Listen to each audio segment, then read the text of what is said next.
Does taking Tylenol during pregnancy cause autism in children? This week on the Public Health on Call podcast, two researchers discuss the evidence on acetaminophen in autism and how we can understand that data. Brian Lee, who is a professor of epidemiology and biostatistics at Drexel University, joins the podcast to talk about a study that he co-authored that happens to be one of the largest studies on acetaminophen use during pregnancy and neurodevelopmental outcomes like autism. So previous studies suggested when you look at children born to mothers who use acetaminophen and you compare against children born to mothers who don't, there's a statistically increased risk of autism. When we accounted for familial factors like genetics, and we did this in the sibling control analyses, all of those associations, that small statistical increase in risk, completely disappeared. There was no evidence to say that there was any effect whatsoever. Then Elizabeth Stewart, who is a professor of biostatistics at the Johns Hopkins Bloomberg School of Public Health,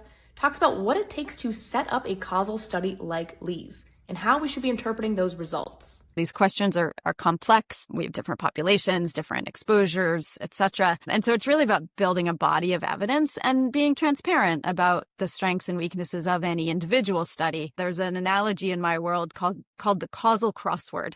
So it's this idea that in very rare cases do we get sort of one study giving the answer. Instead, we can think of it like a crossword where we kind of get different clues and we're filling it in and we're looking at sort of where things connect and where they don't connect.